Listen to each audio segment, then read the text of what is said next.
امیر نے کہا میں نہیں مانتا، میرے یاروں نے کہا ہم نہیں مانتے، اور کہتے ہیں ان کی حیثیت ہی کوئی نہیں، حیثیت ہی کوئی نہیں تو پھر تکلیف کس بات کی ہے؟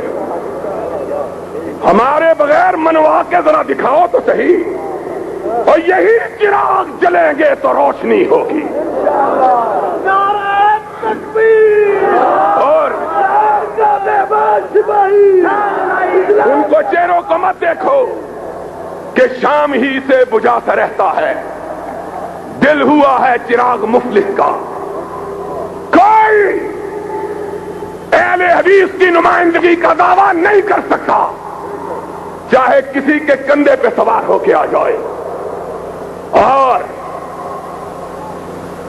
اہل حدیث وہی ہے جو نہ غیروں کا سہارا لے نہ دوسروں کا سہارا لے، وہ وہی بات کہے جو قرآن میں موجود ہو، محمد کے فرمان میں موجود ہو۔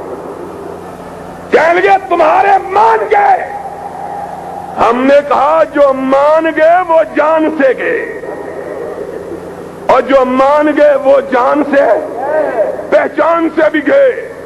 اگر کبھی ان کا راستے میں چلتے ہوئے ایکسیڈنٹ ہو جائے، کئی دن ان کی لاش سرد خانے میں پڑی رہے، کسی کو پتہ ہی نہیں چلے کہ مرنے والا کون تھا، تم کیا بات کرتے ہو؟ سنو، پھر ہماری للکار گونجی، ہم نے کہا سن لو، ہم نے اس ملک کو قرآن و سنت سے وابستہ رکھنے کی قسم کھائی ہے، اور اونچی کہو قرآن و سنت سے وابستہ رکھنے کی، ہاتھ بلند کر کے کہو ہم نے قرآن و سنت سے وابستہ رکھنے کی قسم کھائی ہے۔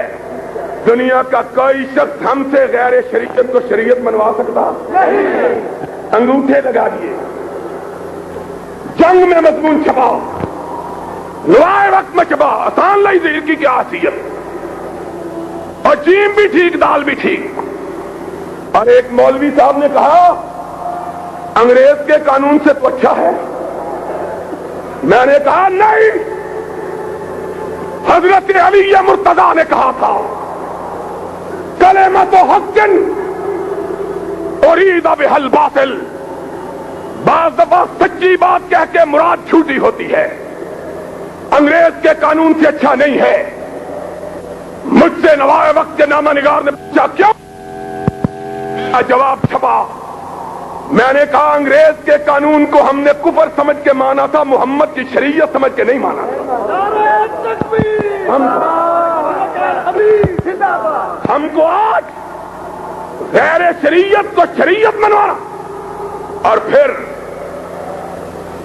ان فقیروں کی بات رنگ لائی، اور ہم مسکرائے کہ کیا عشق نے سمجھا ہے اور کیا حسن نے جانا ہے، ہم خاک نشینوں کی ٹھوکر میں زمانہ ہے۔ بڑی بڑی جماعتیں بسمل کی طرح تڑپ رہی تھی، کہہ رہے تھے بیڑا غرق ہو گیا ہے، استطان لائی ظہیر نے تلپ پٹ کر دیا۔ پھر جواب ملا کوئی نہیں، ہم نے جلسے کیے، پاکستان کی ایک آدھ جماعت کو چھوڑ کر کسی جماعت کا اتنا بڑا جلسہ نہیں، اور جلسے ہوں گے، اور بولا جلسے، اونچی بولا جلسے، جلسے انشاءاللہ اہل حدیث کی قوت منوائی جائے گی۔ مانے، پھر بورڈ بیٹھا، اب پھر بددیانتی برتی گئی ہے، ہم سے اسی لیے ناراض ہیں، ہم سے اسی لیے خفا ہیں کہ دنیا کا کوئی شخص ہم کو ورغلا نہیں سکتا، بہلا نہیں سکتا۔ اور حضرت صاحب وہ ہیں کہ شاعر نے کہا تھا کھلونے دے کے بہلائے گئے ہیں، تمناؤں میں الجھائے گئے ہیں۔ میں نے کہا ہزار دام سے نکلا ہوں ایک جنبش میں، جسے غرور ہو آئے کرے شکار مجھے۔